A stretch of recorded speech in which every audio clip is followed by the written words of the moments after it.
Young hero Teja సజ్జా నటిస్తున్న latest చిత్రం Mirai ఇప్పటికే ప్రేక్షకుల్లో సాలిడ్ బజ్ క్రియేట్ చేసింది. ఈ సినిమాలో సూపర్ యోధుడిగా తేజ సజ్జా నటిస్తుండటంతో ఈ మూవీని ఎప్పుడెప్పుడు చూద్దామని ప్రేక్షకులు కూడా ఈగర్ గా వెయిట్ చేస్తున్నారు. ఇక ఈ సినిమాను కార్తీక్ ఘట్టమనేని డైరెక్ట్ చేయగా ఈ చిత్రం సెప్టెంబర్ 12న గ్రాండ్ రిలీజ్ కు రెడీ అయింది. ఈ సినిమాకు సంబంధించిన ప్రమోషన్స్ ను తేజ సజ్జా చాలా స్పీడ్ గా చేసేస్తున్నాడు. ఈ క్రమంలో ఈ చిత్రానికి సంబంధించి ఓ రిపోర్టర్ అడిగిన ప్రశ్న ఇప్పుడు టాక్ ఆఫ్ ది టౌన్ గా మారింది.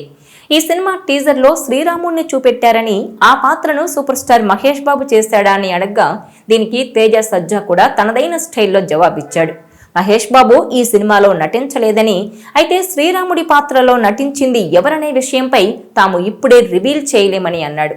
దీంతో అసలు శ్రీరాముడిగా ఎవరు కనిపిస్తారా అనేది ఇప్పుడు హాట్ టాపిక్ గా మారింది. ఇక ఈ సినిమాలో మంచు మనోజ్ విలన్ పాత్రలో నటిస్తుండగా రితికా నాయక్ హీరోయిన్ గా నటిస్తోంది. ఇదిలా ఉంటే ఆర్టిఫిషియల్ ఇంటెలిజెన్స్ ఏఐ వచ్చాక ఎవరు నిజమో ఏది అబద్ధమో అనేది తెలియకుండా పోతోంది.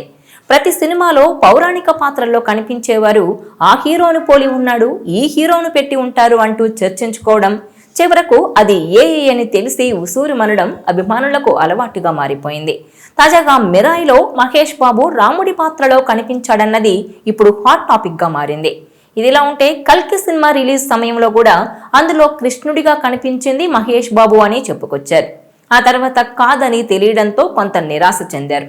ఇక మహేష్ మేనలుడు అశోక్ గల్లా హీరోగా నటించిన దేవకీనందన వాసుదేవ సినిమాలో కృష్ణుడి పాత్రలో మహేష్ నటించాడని ప్రచారం జరిగింది.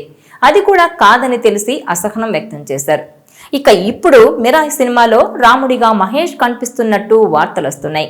తేజ సజ్జా హీరోగా కార్తీక్ ఘట్టమనేని దర్శకత్వంలో తెరకెక్కిన cinema Mirai. Manchu Manoj villain గా నటించిన ఈ సినిమా సెప్టెంబర్ 12న ప్రేక్షకుల ముందుకు రాబోతోంది. రిలీజ్ డేట్ దగ్గర పడుతుండటంతో ప్రమోషన్స్ మొదలుపెట్టిన మేకర్స్ ఈ మధ్యనే మిరాయ్ ట్రైలర్ ను రిలీజ్ చేశారు.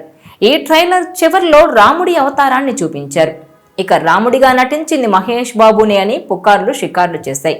తాజాగా ఈ పుకార్లపై స్పందించిన హీరో తేజ సజ్జా అది ఏఐ ద్వారా క్రియేట్ చేసిన రాముడు, మహేష్ బాబు కాదని చెప్పుకొచ్చాడు. దీంతో అందరికీ ఒక క్లారిటీ వచ్చినట్టయింది. అయితే ఆ క్యారెక్టర్లో ఎవరు చేశారన్నది రివీల్ చేయకపోవడంతో ఆ స్టార్ హీరో ఎవరన్నది సస్పెన్స్ గా మారింది. ఇక ఈ సినిమాపై అభిమానులు భారీ అంచనాలను పెట్టుకున్నారు. మరి ఈ సినిమాతో తేజ ఎలాంటి విజయాన్ని అందుకుంటాడో చూడాలి. ఇక నిర్మాణంలో ఉన్నప్పుడేమో గానీ ట్రైలర్ వచ్చాక మాత్రం మిరాయ్ మీద అంచనాలు మరింత పెరిగిపోయాయి. హనుమాన్ రేంజ్ లో మరోసారి తేజ సజ్జా క్వాలిటీ అవుట్పుట్ తో వస్తున్నట్టు జనాలకు అర్థమైపోయింది. దీంతో డిమాండ్ పెరిగిపోయింది. సెప్టెంబర్ 12 విడుదల లాక్ చేసుకున్న ఈ ఫ్యాంటసీ థ్రిల్లర్లో మంచు మనోజ్ విలని ప్రత్యేక ఆకర్షణగా నిలుస్తుందట. 1600కు పైగా సీజీ షాట్స్ తో గొప్ప అనుభూతినిస్తుందని టీం నమ్మకంగా చెబుతోంది. ప్రస్తుతం చివరి దశ పనులు జరుగుతున్నాయి.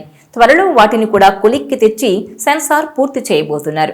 తమిళ, హిందీ, మలయాళం, కన్నడలో పెద్ద సంస్థలు డిస్ట్రిబ్యూట్ చేస్తున్నాయి. ఇక తెలుగు థియేట్రికల్ రైట్స్ విషయానికొస్తే నిర్మాత టీజీ విశ్వప్రసాద్ సుమారు 25 కోట్లకు డీల్స్ క్లోజ్ చేశారని ఇన్సైడ్ టాక్. మిరాయ్కున్న గ్రాండియర్ లుక్ చూస్తుంటే ఇది చాలా రీజనబుల్ రేట్ అనే చెప్పాలి. పాజిటివ్ టాక్ వస్తే మొదటి వీకెండ్లోనే బ్రేక్ ఈవెన్ దాటిపోయి లాభాలు వస్తాయంటున్నారు. ఇక్కడ పనిచేసేది తేజ సజ్జా మార్కెట్ కాదు, కంటెంట్లో చూపించిన వైవిధ్యం సినిమాలను ఉంటుందనే నమ్మకం. దర్శకుడు కార్తీక్ ఘట్టమనేనికి ట్రాక్ రికార్డ్ పరంగా బ్లాక్ బస్టర్లు లేనప్పటికీ మిరాయిని అతను తీర్చిదిద్దిన తీరు గురించి వస్తున్న అప్డేట్స్ అయితే అంచనాలను పెంచేశాయి. హనుమాన్ మూవీతో ఈ ఎక్స్పెక్టేషన్స్ ను మించి విజయాన్ని సొంతం చేసుకున్న తేజ సజ్జా ఆ సినిమా తర్వాత మరో బిగ్గెస్ట్ మూవీ మిరాయ్తో ఆడియన్స్ ముందుకు రాబోతున్నాడు. ఇక హనుమాన్ మూవీ అంచనాలను మించి తెలుగు రాష్ట్రాల్లో 149 కోట్ల రేంజ్ లో గ్రాస్ ను అందుకోగా వరల్డ్ వైడ్ గా 296 కోట్లకు పైగా గ్రాస్ మార్కుని సొంతం చేసుకుని మాస్ రచ్చ చేసింది. ట్రైలర్ రిలీజ్ తర్వాత క్రేజ్ సాలిడ్ గా పెరిగిపోగా సినిమాకు టాక్ ఏ మాత్రం పాజిటివ్ గా ఉన్నా కూడా హనుమాన్ రేంజ్ లో ఇండియా వైడ్ గా రచ్చ చేసే అవకాశం ఎంతైనా ఉందంటున్నారు. మరి ఈ సినిమాతో తేజ సజ్జా ఏ రేంజ్ లో ఆడియన్స్ ను మెప్పిస్తాడో చూడాలి.